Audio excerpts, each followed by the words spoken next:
Hi guys, so as you can see, I'm not wearing a mask. I'm doing that just so that you're able to understand me clearly, but we are socially distancing.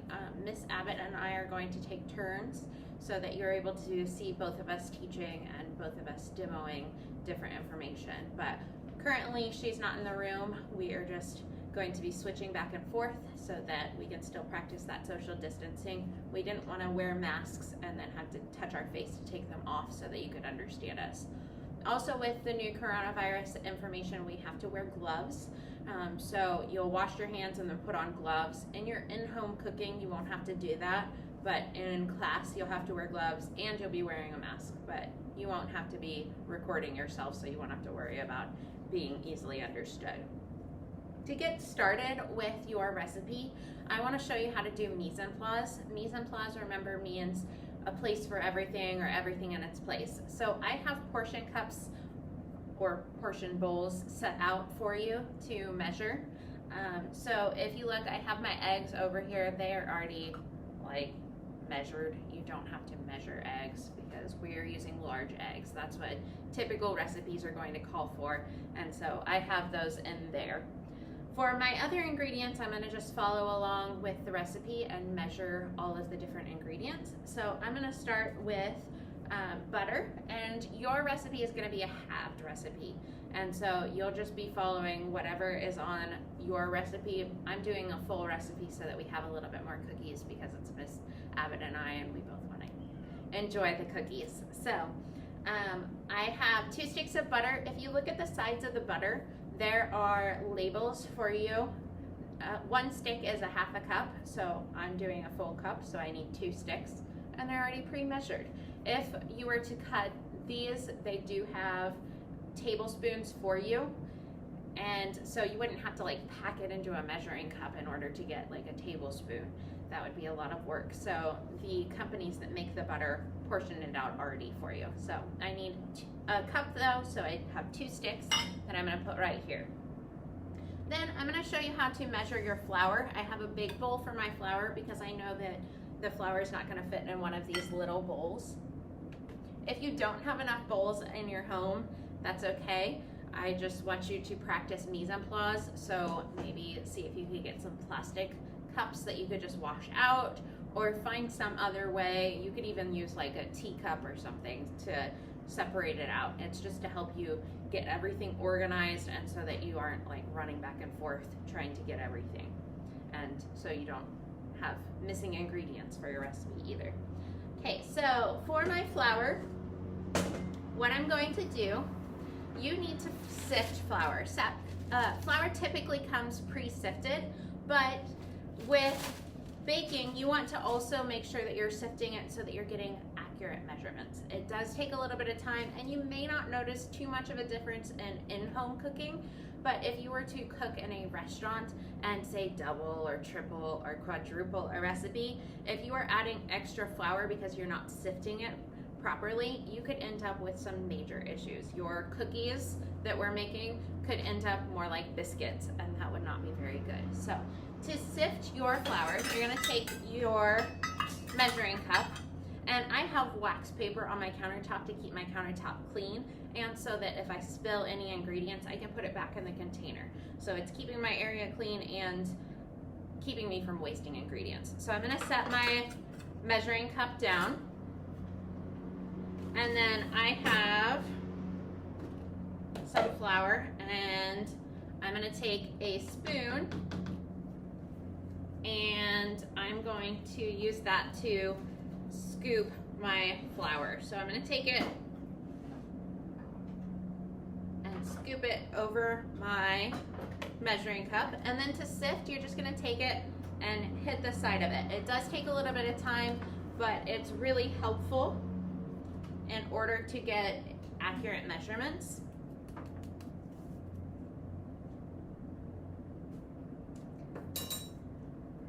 With this, while I'm technically using a strainer, I think these work better as sifters than the actual like hand crank sifters. The hand crank sifters are great if you're like doing like decorative finishes, but for like regular baking, I feel like they're really difficult to clean and this works just as well, if not better, because it goes through a lot quicker.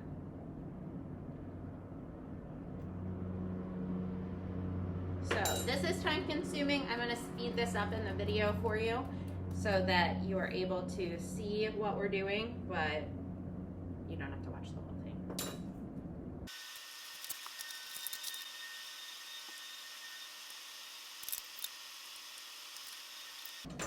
Okay, so one thing I do want to mention, when you're measuring flour, after I've sifted it, I overfill my container, and then I take my straight edge spatula to level it off. If you don't have a straight edge spatula, you can use the back of a knife instead. Just make sure that it's the flat side. If yours is curved, you may want to turn it this way to get a nice flat surface and get accurate measurements. So I have my 2.5 cups flour measured there. And then with all of this, because I had the wax paper down, I'm able to save all of this ingredients. So I'm able to just lift up my wax paper and pour it back into the container.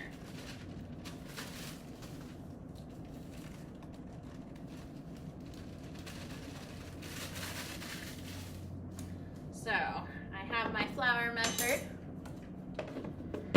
Next one I need to measure is my brown sugar. With brown sugar should be packed. The reason that it should be packed is because it is a mixture of liquid and dry ingredients. So I'm going to take this, scoop, and then pack it down. You can either use the back of your hand or the palm of your hand or the back of a spoon. Any of those will work. Again, you want to overfill. Take your straight edge spatula and level it off. The way that you can check to see and make sure that you got accurate measurements with your brown sugar is it should be like sandcastles. If it's not sandcastles, you didn't get enough and you need to remeasure. So I'm gonna do that. I need to do that 3 times. That's one way to get 3/4 of a cup, is to do it 3 times, a 1/4 cup 3 times, or you can do a 1/2 cup plus a 1/4 of a cup. That's how you could get 3/4. That's one that everybody seems to find tricky. So got my sandcastle, and I need to do it one more time.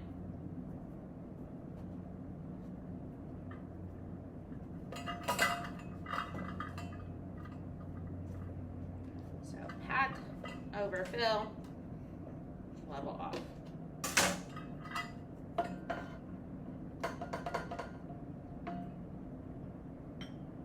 So there we go. I have my brown sugar measured. The next thing that I need to measure is salt. And one thing I want to mention with salt is never measure over the container. If you do, you will end up with too much salt in there because it pours out really quickly. My parents always tell the story of when my older sister was making pie one year. She measured over the container and they ended up with salty pie. Once you put too much salt in there, there is no going back. So measure over like a trash can or over the sink or over your wax paper. Any of those will work, just don't measure over the container. So I need 1 teaspoon of salt. So I'm gonna take my measuring spoon, I'm gonna take it over here, over my trash can. I'm gonna overfill it again. And then take my straight edge spatula and level it off. So there we go. Miss Abbott is going to be doing the next part, so you'll be able to see her demo the other ingredients. Okay, hi guys, it's Mrs. Abbott. I'm going to show you how to measure out the rest of the ingredients for the chocolate chip cookies. I'm going to start with the plain sugar, and Miss Hobbs showed you that you could do use the 1/4 cup measurement to do 3/4 of a cup. I'm going to show you with the 1/2 cup and the 1/4 measurement. So here is the 1/2 cup, and typically on your measuring cups or spoons, the measurement is right here on the handle. So this is the 1/2 cup of sugar. Oops. So you're going to do that same thing where you're going to level it off. That's the 1/2 cup. And then I'll take the 1/4 cup and add the rest of that to equal 3/4 of a cup.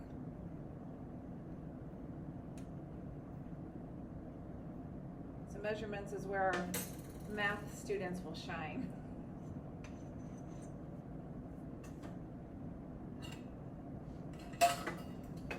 Then the next ingredient I'm gonna do is baking soda. And some of those, most baking soda comes in those little like orange cartons that you've seen. So when you open it on the cardboard edge, once you stick your measuring spoon in there, then you can pull it back and there's a straight edge already there for you. So as you come out, it kind of looks like that as you're measuring it. So we need, looks like 1 teaspoon of baking soda. So I can do the same thing. And there's a little dip in that, so I'm actually gonna add a little bit more and kind of redo it. There might have been like a little chunk in there that kind of scraped off. So there is the 1 teaspoon of baking soda. We also need 1 teaspoon of vanilla. So luckily I did the dry ingredients first, and then the wet ingredients with the same measuring spoon. So this one has a nice like pouring lid. Some of them are just kind of open. That kind of comes out fast too. That's 1 teaspoon of vanilla. So just kind of maybe bring the bowl to you when you're measuring that out, so you're not dragging it across and gonna spill it. And it looks like our final ingredient is the chocolate chips. So chocolate chips are a little more challenging to, you don't have to really level them off. And it's okay if you have more chocolate chips anyway. So we have 2 cups for this full recipe. So when you have ingredients that kind of go over the top like that, sometimes you'll see it listed as heaping. So you can have heaping chocolate chips in your recipe.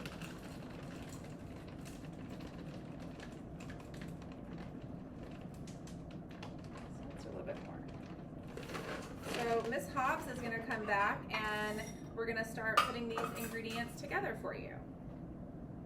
Okay guys, so now we have mise en place because we have everything pre-measured. We also have the equipment that we're going to be needing. We have the KitchenAid mixer. If you don't have a KitchenAid mixer, you can use like a hand mixer instead, but we've got these nice KitchenAid mixers that we're going to use.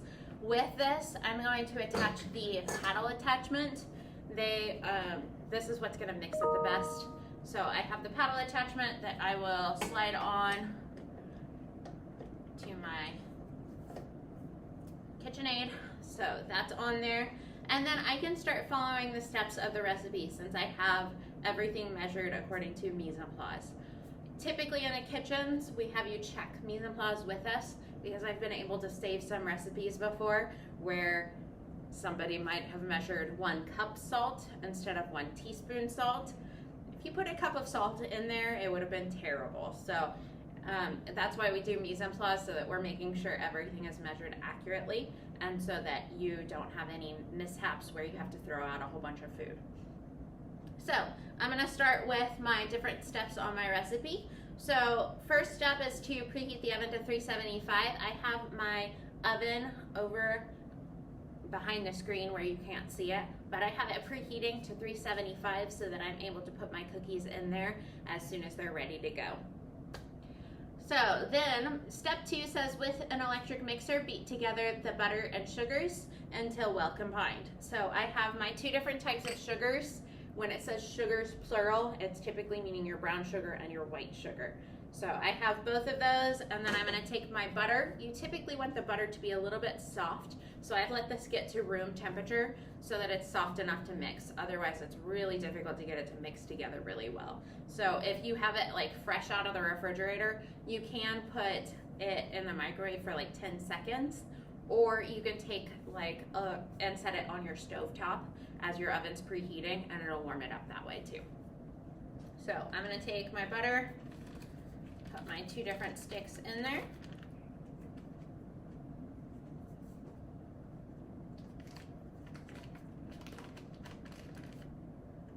And then I'm gonna put my sugar in there as well.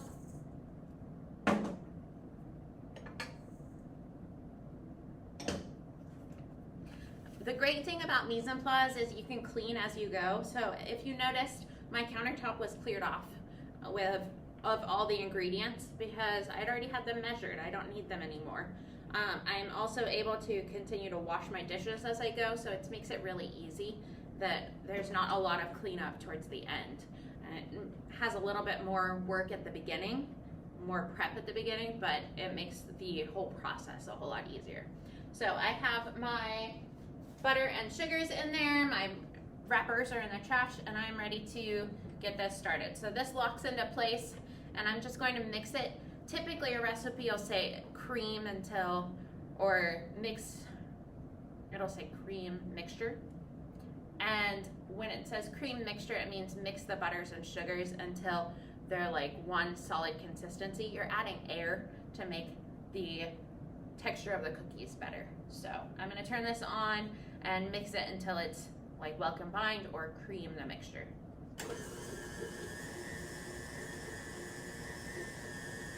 While this is mixing, I'm gonna go ahead and crack in the eggs. With the eggs, you want to crack them in a separate container. You don't want to crack them over your bowl. I've had it occasionally where I will end up with like a bloody egg, or I'll end up with just an egg that doesn't look quite right. And you could also end up with eggshell in your mixture. If you crack it into your small bowl, it's a whole lot easier to get the eggshell out than it is out of your big bowl with all of your other ingredients. So I'm going to crack them one at a time and add them one at a time. I'm going to turn this off so you can hear me well. So this is creamed. If you look, this is a creamed mixture. It has everything well combined. It all looks like one even consistency. Lock that back into place. I'm going to crack my egg into this other bowl. And I'll add that. And then I'll crack my other egg so that I can add that. So it says mix in eggs and vanilla. So I'm going to take that and add that. Again, I'll lock this in place and turn it on. And then I'm just going to mix until they're well combined and one even consistency. While it's mixing, it says in a separate bowl, mix the flour, salt, and baking soda. I'm going to have Miss Abbott take it from here so that you can see all the other steps. Okay, so the next step are the dry ingredients. So what you're going to do is we have our flour measured out here. We are going to add the baking soda and the salt.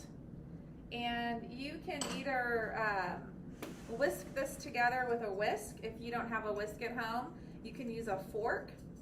Fork will help you get it all mixed in there together. And you want those ingredients mixed well so that when you're adding it to the start of the cookie dough, you know, you're not going to have clumps of different stuff in there, especially like salt and baking soda. It's both salty. So then when you are adding this to the mixture, it says to add a little bit at a time. You want to give it a chance to get started mixing as you're adding. So I'm going to go ahead and pour a little bit in there and then start it. And the flour kind of sprays everywhere. So you want to kind of get it going in there.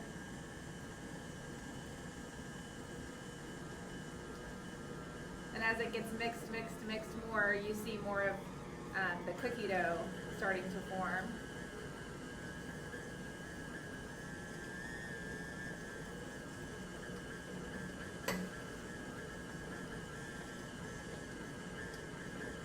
You just kind of wait for that so you can kind of see that it's all kind of mixed together, so that it really looks like what you assume cookie dough is.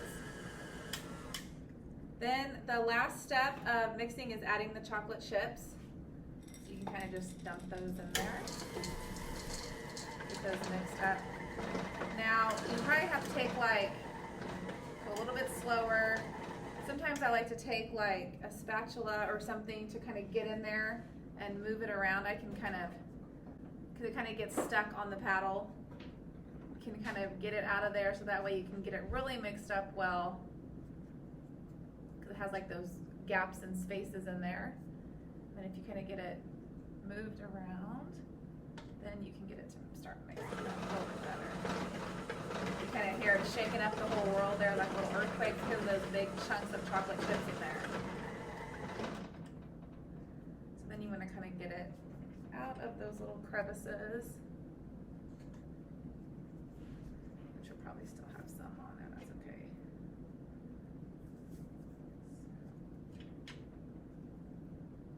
You can kind of see it kind of sticking there to it. I got most of it off. So the next step we're going to do is we're actually going to put them on the cookie sheet in order to put them in the oven. And Miss Hobbs already started. So we don't have parchment paper today, but we were going to try to have parchment paper when you guys are making these in class. And if you don't have parchment paper at home, you can use foil too. It'll help so that the cookies don't stick. So you see how there's like a shiny side to the foil and then more of a dull side to the foil? You're going to want the dull side to be up in your pan, and that's where you're going to place the cookies, right directly onto that dull side of the foil. So that way they don't stick. Works a lot like parchment paper. So I like to use the little mini scoops. You can also use a little spoon and kind of form them with your hands into like little shaped balls of cookie dough. But these are more uniform. I even like to use these when I'm making meatballs too. So those come in handy. So I'm just going to show you how to get a couple on here. You want to space them apart on the cookie sheet because when they bake, they spread out and you don't want them to be touching each other. So I'm going to go ahead and just show you how to get, kind of like scrape the edge when you're kind of getting it out of there. So I put 3 on there. I'm going to kind of show you how they're spaced apart. Just a little bit more. And so then we're going to finish these whole cookie sheets all the way with the cookies, and then those will go in to bake. Okay guys, so here's what your trays will look like before your cookies go into the oven, and then we will show you what they look like when they come out. Okay, so now we've taken these cookies out of the oven, and this is a cooling rack. So you just kind of take a spatula and they'll slip right off.